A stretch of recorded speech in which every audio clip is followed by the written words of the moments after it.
네, 다시 강의 이어가겠습니다.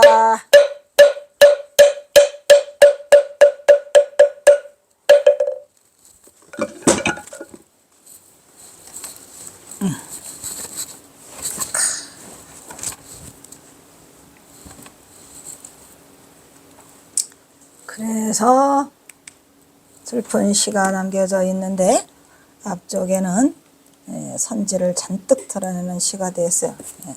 우연히 일품의 노래에서 말은 우연히 일품이라죠. 하지만 그거는 우연히 일품을 가장한 장소를 밝힐 수 없어서 저렇게 쓰신 것 같아요. 고금당 이야기나 이런 이야기는 절대로 그 장소를 드러내잖아요. 우연히 일품의 노래에서만 들을 수 있는 예리한 선리가 숨어있는 선지 법문이다. 그런데 뒤에는 슬프더라. 부처와 바구니는 같은가 다른가? 여러분, 부처와 바구니는 같아요? 달라요? 신령한 깃털이란 마음자리를 말하는 것인데 어찌 수중에 갈고리가 있었을까? 왜? 이 갈고리가 뭐예요? 깨침의 본체, 불성이라는 말이에요. 그 불성이 갈고리가 없으면 우리는 부처 자리에 도달할 수 없어요. 그놈, 지저시, 그놈이죠. 신령의 깃털이나 마음자리인데 어찌 수중에 갈고리가 있을 수 있을까? 꽃은 생명이요 마른 해골은 죽음인데 어떻게 붉은 꽃을 밟을 수 있을까? 이게 다 중도실상을 드러내는 거죠. 그리고 마른 해골은 겨울인데 어떻게 죽음의 상징인 해골이 어찌 깊은 봄에 웃을 수 있을까? 그러니까 이 깊은 봄에 웃는다는 얘기는 아까 홍자, 그죠? 꽃이라는 얘기죠. 백발은 늙음인데 어린아이가 어찌 겁석토로 살겠는가? 이거 다 보여? 요만큼만 설명해주면 좋을 것 같구만, 그래야. 이 시에서는 여기까지가 선리를 드러내고 있다. 그리고 경어에 경책도 담고 있어요. 뭐라고 담고 있죠? 오늘도 꿈이고 내일도 또한 그래. 근데 어찌해서 다 바로 그 마음자리를 깨닫으려고 하지 않느냐라고 경책하고 있죠. 5, 6연에서 그죠? 어젯밤 꿈도 헛되고 내일도 또한 헛된 날들인데 어찌 이 마음을 바로 깨닫지 못하고 어리석게 뭘로 구하냐? 밖으로만 구하려는 이름을 우리가 다 외연으로 치닫죠. 내연으로 치닫아야 되는데 외연으로만 치닫고 있어요. 그래서 어리석게 밖으로만 구하려 하는가? 그대들이여 슬프도다. 세상사 모든 일들은 한치 앞을 측량키 어려워라. 이제 그대와 작별하라고 하니 다시 깊은 시름에 젖은 경어의 그대는 어떤 것인지 누구인지 역시 궁금하지만 다른 이별시에서도 볼 수 없는 불법의 진리를 보여주고 있다는 점에서 이 시는 이별시예요. 지금 이별에 앞서서 허전한 마음이 충충이 든다 그랬잖아요.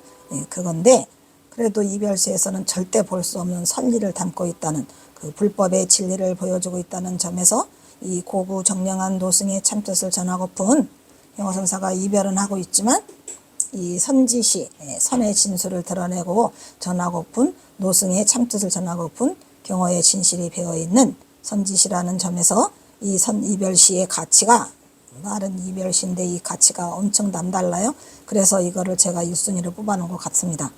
선승다운 그 위상을 드러내고 있는 아주 귀중한 시죠. 두 번째, 또시 두 번째는 료일물. 뭐냐, 아주 그냥 반갑다. 반가워요. 반가.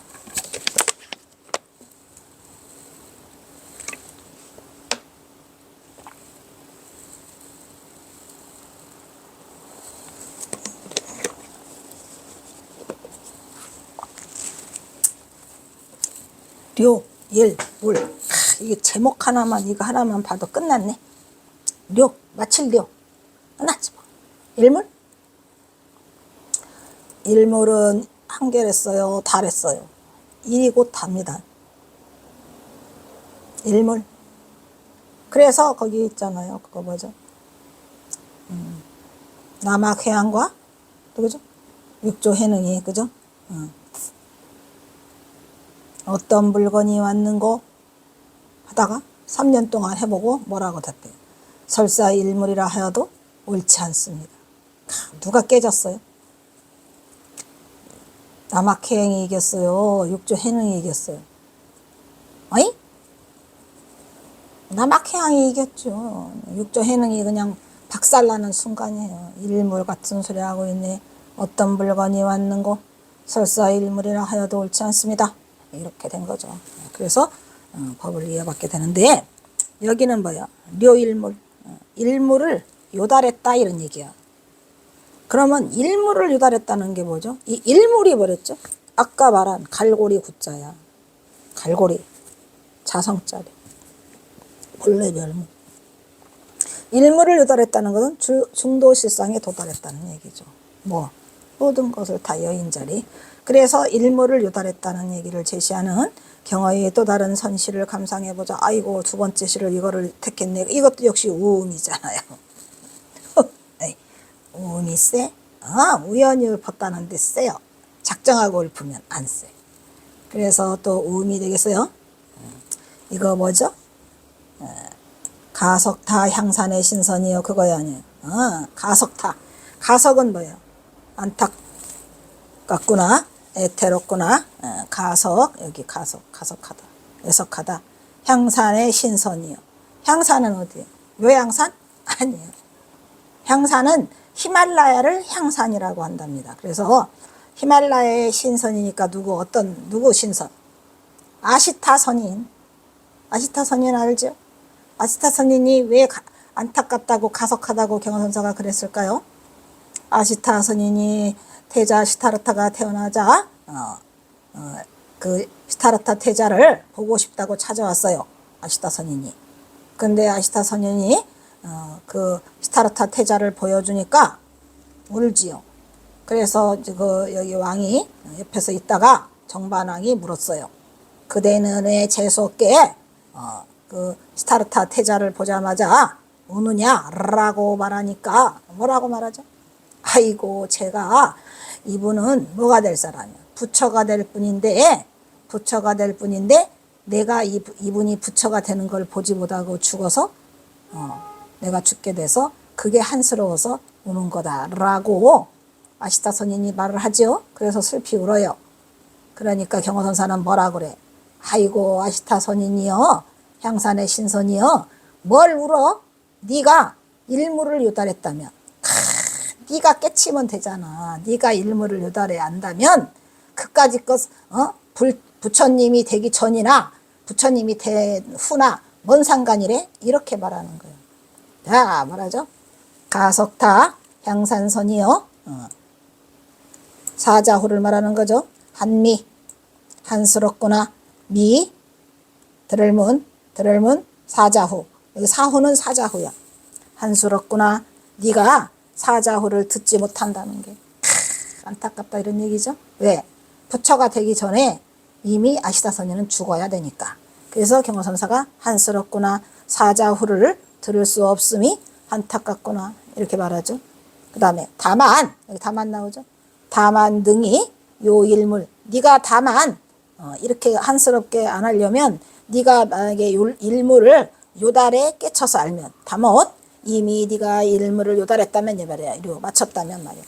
그러니까 아시타 선인은 일물을 맞췄다는 거야, 못 맞췄다는 거야. 못 맞히고 죽게 생겼어요. 지금 말 그대로 선인밖에 안 돼요. 신선밖에 안 되고 깨달음에 도달한 부처가 되지 못하고 죽는 것이 한스러운 거죠. 그런데 네가 만약 일물을 요달했다면 부처님의 사자후를 못 듣는 거를 네가 못 들라고 한스럽게 생각할 거냐 이런 얘기지.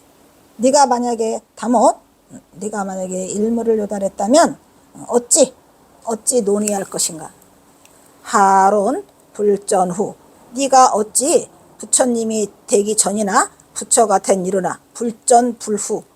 이제 부처님이 되기 전은 이제 지금 애기 시타르타죠. 그 다음에 부처를 이룬 거는 35세에 성도를 하시죠. 그거를 네가 어찌 한탄할 필요가 있겠느냐 이런 말이야. 그러니까 지금 누구를 나무래고 있어요? 아시타 선인을 나무라고 있어도 참 안타깝구나. 부처님의 사자후를 듣지 못하다니. 그런데 네가 지금이라도 당장에 일물을 요달했다면 불점불후가 뭔 상관이겠느냐. 네가 깨쳐서 이미 부처가 됐는데 라고 하는 대단한 시를 이렇게 써놓으셔서 야 이거 진짜 뭐냐, 이거 대박 아니냐, 이게 대박이야? 대박이야. 더군다나 이거는 오원절구밖에 안 돼요. 5글자 가지고 4줄을 썼는데 모든 것을 통틀어서 이 그 선의 진수를 드러내고 있다는 이 사실이 대단한 거죠.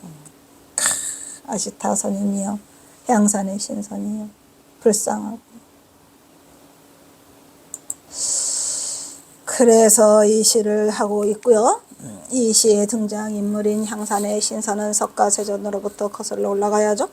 향산의 신선은 바로 시타르타의 관상을 보고 장차 부처를 이루는 석가세존을 만나지 못하는 자신의 늙음을 한탄하여 울었다는 아시타 선인을 말하는 것이다.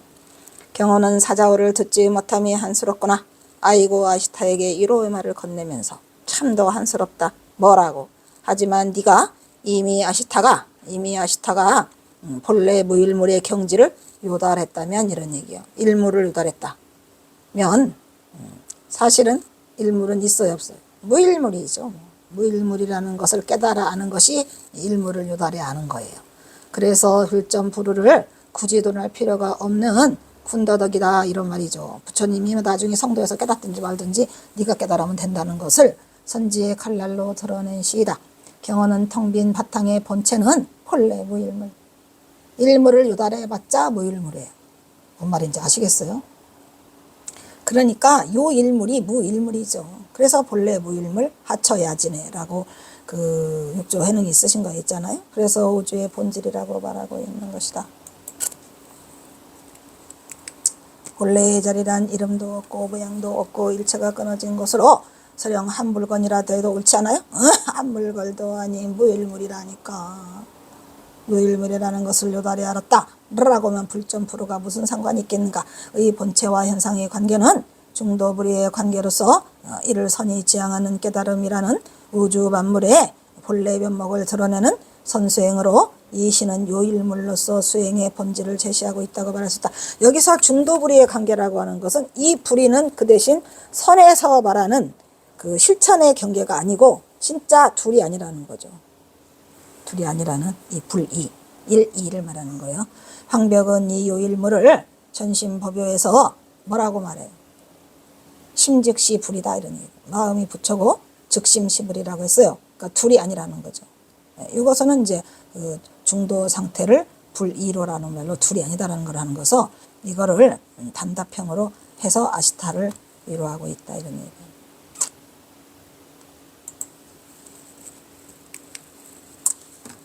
역시 선사상약하는 얘기라 그냥 굉장히 논문이 깊네요. 깊어요. 깊어요. 깊어요. 자, 그 다음에 부처란 마음이다. 모든 부처님과 일체 중생의 본체는 한 마음일 뿐 다른 것이 아니다.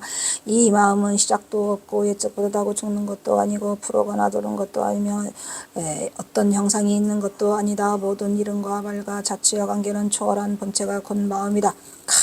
이 부처란 우리가 부처라고 하니까 뭘 대단한 걸로 알고 있죠.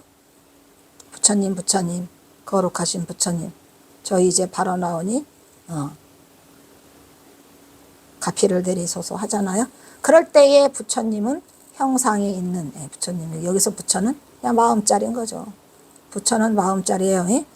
그래서 여기는 자칫 생각만 움직여도 벌써 어긋나는 것이니 그걸 뭐라고 그래요? 우리가 동념즉계라 그랬죠? 마치 허공과 같아서 허허탕탕해요. 끝이 없어요. 짐작이나 생각으로 헤아릴 수 없는 것이기 때문이다. 이 한마음이 곧 부처고 부처와 중생이 결코 다를 것이 없지만 중생들이 상에 집착해서 밖을 향해서 부처를 구하면 그 부처와 중생이 다르지 않다는 얘기죠. 그래서 밖을 향해서 구하면 부처가 존재하고 찾으면 찾을수록 부처를 찾을 수가 있어요 없어요? 찾을수록 더욱더 잃어버리게 된다는 본래의 당체의 진리를 지금 얘기하고 있죠. 본래의 자리란? 응? 왜? 응? 뭐야?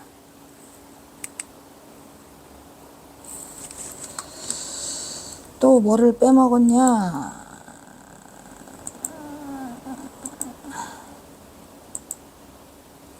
이처럼 마음이 곧 처이며 부처이면 첫자 빼먹었네요. 곧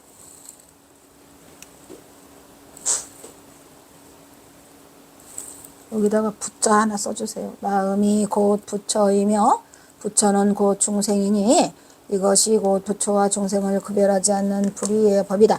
여기에서 불의라는 것은 실천적 중도불의의 실천적 요소를 말하는 게 아니라 둘이 아니다라는 것을 말하는 이 불이죠.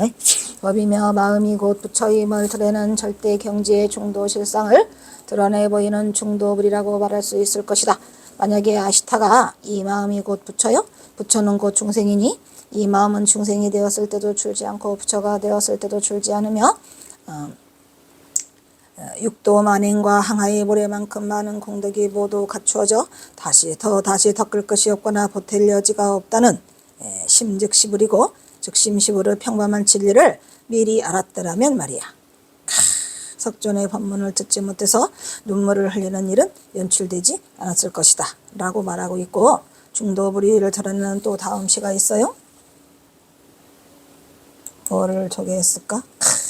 여기도 그냥 어마어마한 중도불이가 아니고 여기는 중도의 실상 경계구만.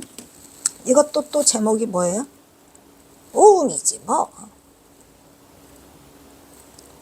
우음이에요. 이것도 오원 절구. 오원 절구 가지고 엄청나게 짧게 중도 실상을 드러내고 있어요. 당처는 뭐예요? 당처가 불성자래식 뭐예요? 당처에는 운. 이거는 뭐예요? 운은 죽을 운자죠. 운. 당처 운 공허요. 공허가 뭐예요? 뒤집으세요. 허공.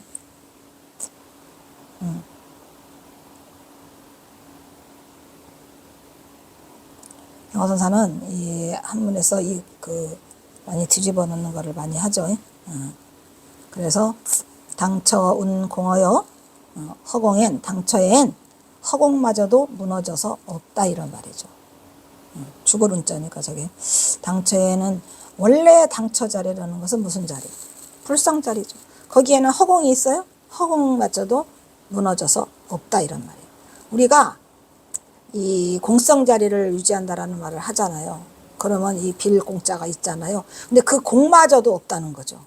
그 공마저도 없는 곳이 당처 자리라는 얘기예요. 뭔 말인지 아시겠죠? 우리가 공성을 유지한다는 것은 뭐를 인정하고 있죠? 공을 유지하고 있잖아요. 인정하고 있잖아요. 그거는 어디까지 끌고 가야 돼요? 죽음, 임종 앞에까지 공성 자리를 유지해야 돼요. 이 공이. 우리가 공사상이라고 하잖아요. 근데 이 공사상이라는 것도 사실은 옳지 않아요. 공마저도 없어야 돼요. 근데 공이라는 그 공사상을 어디까지는 끌고 가야 돼요? 임종까지는 끌고 가야죠. 왜? 이 공이라는 것 자체는 없다라는 개념과는 다르잖아요. 있어요. 공이. 그런데 이제 거기에는 이 불성 자리를 나타내는 곳에서는 그 허공마저도 없다는 얘기죠. 공마저도. 굉장히 중요한 말을 지금 하고 있고요. 그 공성을 유지하라는 것은 진지능 강백이 그 천은사 수도함에서 경허선사를 또 닥달해 되니까 그래? 너는 혹시 공성을 유지하는 거 아니야? 나는 공성을 유지하는 거 아는데 임종이 필요하다니까 공성이 이래가면서 공성은 뭐에 필요하더라?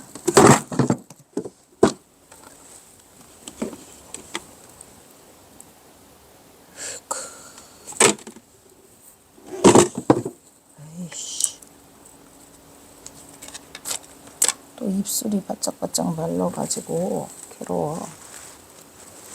입술이 바짝바짝 마르면 그냥 그냥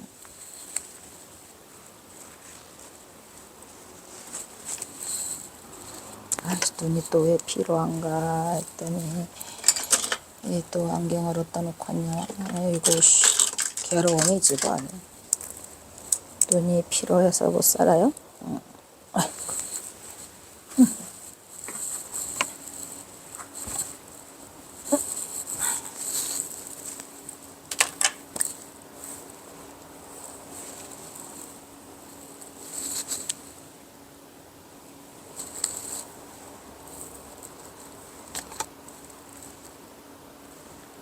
이거 아주 불편해. 야, 이씨. 사는 게 다 괴로우면, 오 마이 갓. 그러면, 이렇게. 베어버리겠다. 에이.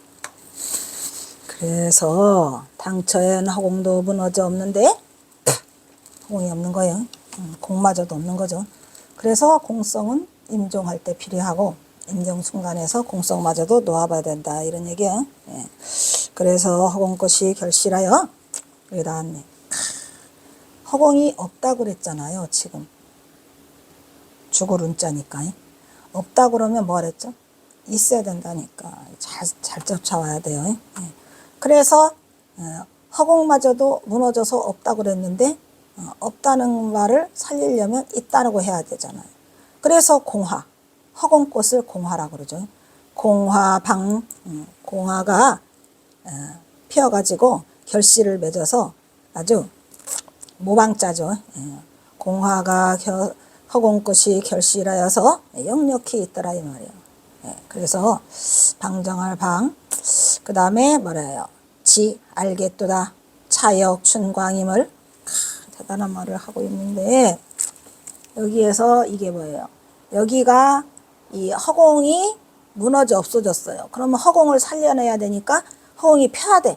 그래서 허공꽃이라고 한 거예요. 역시 결실을 확실하게 맺었다 이 말이야. 방정할 방자 확실하게 맺어갖고 역력히 눈에 보인다 이런 얘기죠. 허공꽃이. 그러면 어떻게 해야 돼요? 이 허공꽃은 그러면 살아있는 꽃이에요? 죽은 꽃이에요? 공화가. 다시 허공이 무너졌어요. 그럼 허공을 살려내야죠. 공화로 꽃이 폈어요. 역력하게. 근데 이 공화는 허공꽃이라 가짜 꽃이죠. 가짜 꽃, 공화. 근데 가짜 꽃이라고 말하면 돼, 안 돼? 그래서 다시 살려내야 돼, 이 공화를. 어떻게 살려내나 봐요. 지, 내가 알겠도다. 이거 역시도, 이 공화 역시도 봄빛이다, 이란 말이야. 대단한 거랬죠. 공화를 살려내기 위해서는 봄빛이 필요해요. 춘광이. 꽃이 아까도 말했잖아요. 꽃은 봄에 피는 거니까. 그래서 다시 춘광을 살려냈어요, 얘를. 죽은 허공꽃을 춘광으로 다시 살려냈어요. 그러면 이 춘광으로 다시 살려내고 나니까 이 춘광이라는 것이 허공꽃을 다시 살리기 위해서, 춘광을 다시 살리기 위해서 이게 뭐야? 먹음을 함자죠. 함향, 향기가 나더라 이런 얘기예요. 다 살려냈죠. 알겠도다. 이것도 봄빛이랍시고 봄빛을 맞으니까 어떻게 돼요? 허공꽃이 그윽한 향기를 먹음을 내 방에, 내 방 가득히, 내 방 가득히, 내 실 가득히에 내 방에 그것이 음미해 볼 수 있다 이런 말이야. 가득히 그 그윽한 향기를. 무슨 향기? 허공꽃의 향기. 죽은 허공을 살아있는 꽃으로 이렇게 그것을 드러내요. 이거 허공꽃이거든요. 허공꽃은 살아있는 거야, 죽은 거예요? 에? 허공꽃. 허공은 죽었고 꽃은 살았죠. 그런데 이 허공꽃을 살려내려면 어떻게 돼요? 봄빛이 필요해요. 그리고 그윽한 향기를 뿜어낸다잖아요. 살려냈죠. 이러한 이 시를 이렇게 이어서 이렇게 이어가고 있잖아요. 이 시를 이렇게 살려낸다는 거는 이게 쉬운 게 아니에요. 이것도 역시 오음. 많이 설명은 안 하려고 해요.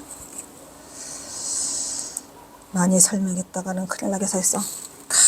이 의시도 역시 공화방결실, 공화, 허공꽃이 역력히 피어있다는 결실을 맺었다라는 이 도리 속에서 그윽한 향기가 내 방에 풍기는 도리로 이미 요달에 마친 경어의 마음자리는 허공꽃을 들어보이며 빙그레 미소를 보내고 있습니다. 원래 당처자리엔 이 당처자리가 버렸죠.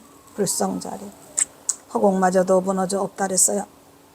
그런데 무너져 없다는 그 마음을 일으킨 그 자리에 허공꽃을 다시 살려내야 돼요. 허공꽃이 결실하여 역력하다고 읊고 있죠. 완전히 깨부수는 거예요.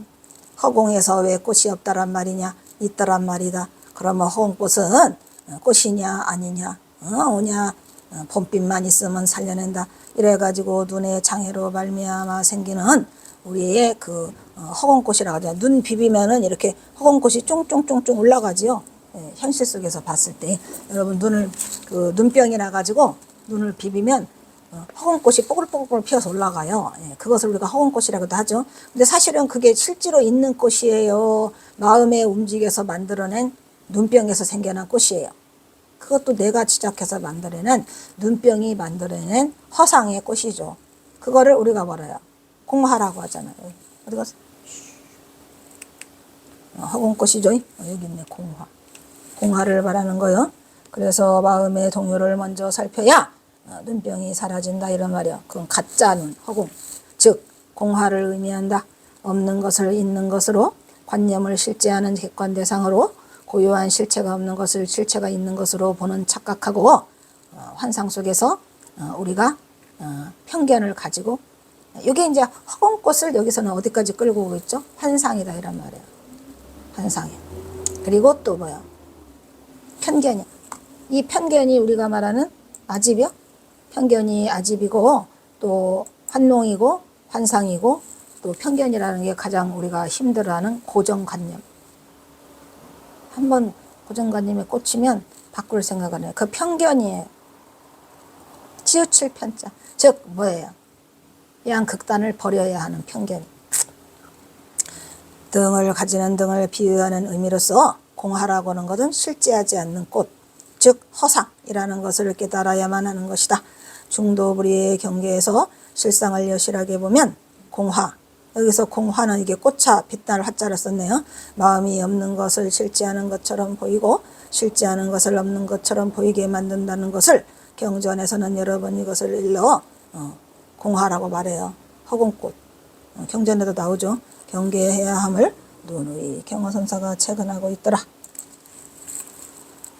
그러나 잘 살펴보면 이 허공꽃이라고 하는 것은 외부에 있는 대상이 아니라 결국 우리 마음자리가 우리 범부들이 만들어낸 마음속에 있는 허상이에요. 그것이 바로 중생심이죠.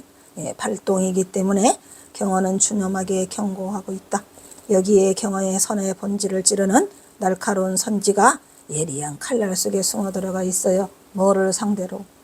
당체엔 허공마저 무너져 없는데 허공꽃이 피어가지고 아주 결실을 맺었다. 그런데 그것도 알겠구나. 이것이 봄빛이라 무슨 냄새가 그윽한 냄새가 내 가방에 가득하다는 것. 참 중요한 말은 아방이에요. 아방. 내 방. 아실이죠. 아실. 내 마음자리에 피어있다는 얘기예요. 누구의 마음자리에 들어가는 게 아니라 내 마음자리. 여기서 나 아자는 경어일까요? 아닐까요? 경어일까요? 아닐까요? 나 아니? 경어가 아니에요. 모든 개개인 각각의 다 당처 자리가 있는 그 본질 자리가 있는 그 자들의 다 아예요. 나 아. 그래서 우리는 뭐라 그래요? 아상이라고 하잖아요. 아상. 각각의 전부 다 마음속에 자리 잡고 있는 낱낱. 선에서 보이는 낱낱 있잖아요. 헛단. 예, 그 낱낱들이 전부 다 아상을 갖고 있어요. 내 방에 들어왔다니까 걔 냄새가 딴 방에 간 게 아니고 너나 잘하세요. 다각각의 마음자리 있죠. 그래서 등장하는 뭐가 있어요? 이러한 예리한 칼날 속에 등장하는 임재의 활. 이 활이 뭐예요? 한마디로 탁 그 아상과 이런 것들을 한순간에 쳐내는 거죠. 귀멀게 하는 활. 그다음에 방망이 치는 거죠. 말 못하게. 그러죠? 개고 즉착, 동념 즉괴. 그거를 막기 위한 게 임재의 할, 그 다음에 덕산의 방. 이렇게 돼 있죠.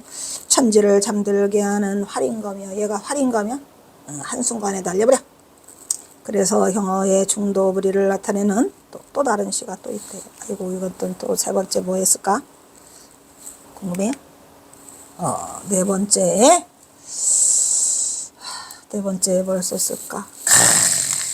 이것도 대단한 시예요. 그때 언젠가 말씀드렸듯이 설정 스님께 제가 물어봐서요. 여쭤봤어요. 스님, 경어 스님 265수 중에서 경어 스님이 가장 좋아하는 시가 뭐지요?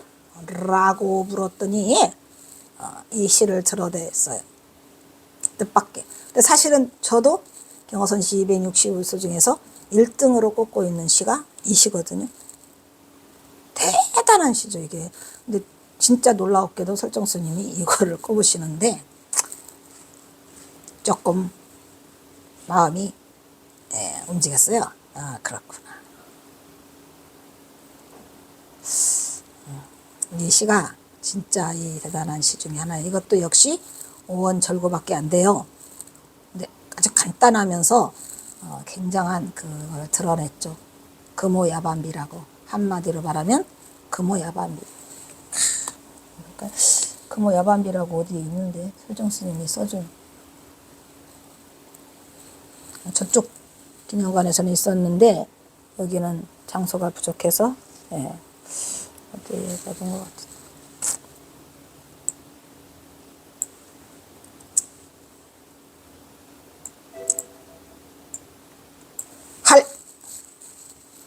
할 이게 할자죠. 할, 수, 화, 성, 절. 할! 한번 하니까 물과 조화롭게, 물과 더불어 그 물 소리마저, 물과 물소리를. 알겠죠? 이 조화롭다는 얘기는 물과 섞여서 물소리마저도, 물과 물소리. 한번 할 하니 물과 물소리마저 딱 끊어지고. 우리가 할 하고 방 두 가지죠. 이 할이 얼마나 대단하냐. 물과 물소리마저 다 끊어졌어요. 한번 하라니까. 무슨 얘기인지 알겠죠? 또 여기는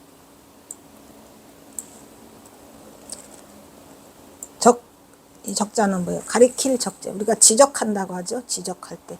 적산, 아우를 병, 그림자 영, 비. 여기에도 가만히 보면은 적산, 산을 가리켰는데 저 산을 가리키니까 아우러 같이 그림자마저 없어졌다 이 말이야. 이 비자는 아닐 비자이기는 하지만 없어진다는 뜻도 있어요. 그러니까 한번 할 하니까 물과 물소리가 다 동시에 사라져 버렸고, 그 다음에 산을 지적하니까 그 그림자마저 없더라라는 얘기는 그게 무슨 말이죠? 그걸 산일까요? 산이 아닐까요?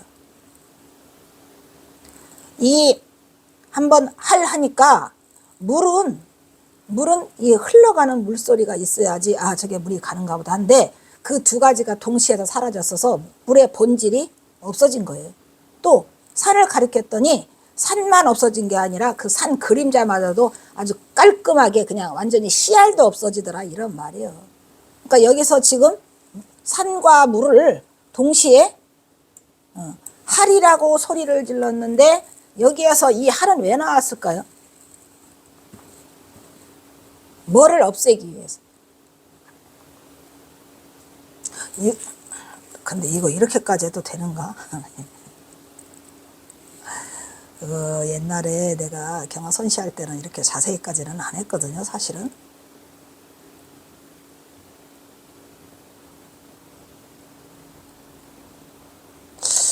아이고, 이게 옳은 일인지는 잘 모르겠네.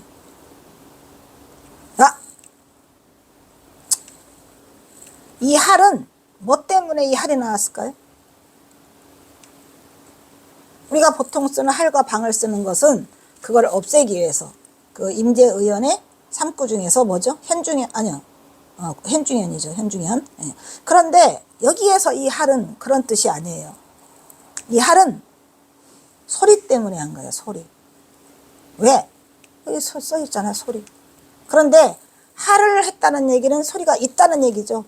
그런데 물과 물소리가 틀렸어요. 소리가 있다, 소리가 없다. 중도야? 중도야? 예죠, 절. 딱 끊어져 버렸어. 할! 했는데 소리가 오면 있는데 없어져 버렸어. 물과 물소리가.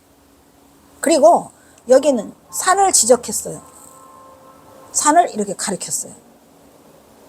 가리켰는데 산이 분명히 있었죠. 그러면 산은 가리켰는데 없어졌다고 해야죠. 있으니까 가리켰잖아요. 없어져야 돼.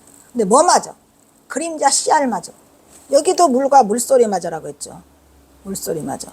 그러면 여기 지적했다는 얘기는 형체가 있었다는 얘기잖아요. 근데 형체는 물론 그림자마저 싹 우리가 말하잖아요. 뭐는커녕 그림자도 없더라. 이게 그 소리예요. 씨알도 없더란 얘기죠. 다 사라져버렸어요. 이 두 줄이 뭐더라? 중도실상을 드러내는, 아까도 경호선사 그 뭐 한 거 있지 아까? 겁석토로 살겠네 그 했잖아요. 첫 시. 이렇게 대단한 시를 여기다 써놓고 계세요. 놀라움이죠.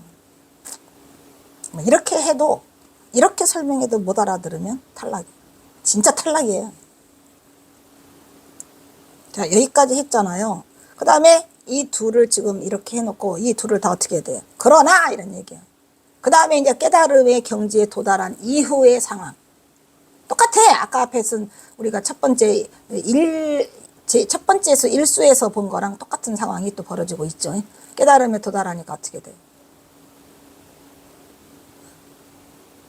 아까 우리 일수에서 본 거 있잖아요. 뭐더라? 에이, 너무 길어. 못 가. 가기 싫어. 그래서 그 다음에 이제 여기에서 깨달음의 경지에 도달하고 나니까 그 실상을, 중도 실상을 말해야 되겠죠? 아까 말했잖아요. 꽃을 밟은 마른 해골, 늦은 봄에 웃고, 그거 나왔었죠, 그죠? 그 다음에 뭐요? 대배경아, 겁석우 했었죠? 겁석도 살겠다. 그거랑 똑같은 이 3, 4연이 똑같아요, 지금.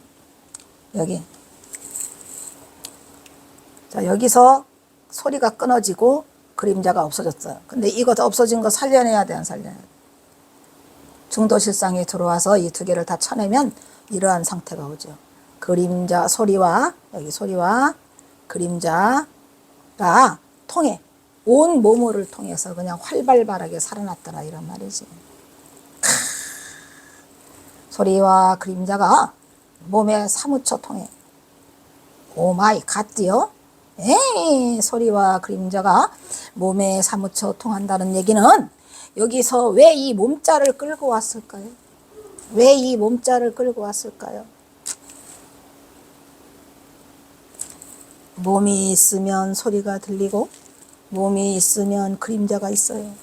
다 살아났어요. 전부 다 활발하게 살아서 그냥 온몸으로 통한다는 얘기죠. 다 전체가. 이게 완전한 깨달음이죠. 온몸으로 사무쳐 통한다는 얘기예요. 그냥 막 찌르르 짜르르, 전체가. 소리와 그림자를 온몸으로 끌고 돌았어요. 통신하니. 그렇게 되니까 어떤 일이 벌어지더라. 하이라이트. 이 시의 하이라이트? 크모 야밤비. 근데 이거는 설명 안 해줄래요. 이거 화두라랬죠, 제가. 금까마귀, 금오, 금까마귀가 야반도주, 우리가 야반도주 한다 그러죠? 한밤중을 야반이라고 그래요. 금까마귀가 한밤중에 날아간다. 오 마이 갓드. 이거는 설명을 안 해줄 거니까 여러분이 화두로 해보라고 했었어요. 옛날에도. 이걸 다 해줄 수 없어요. 금오는 뭐고 야밤비는 뭐고 왜 금오는 야밤에 날아가지요?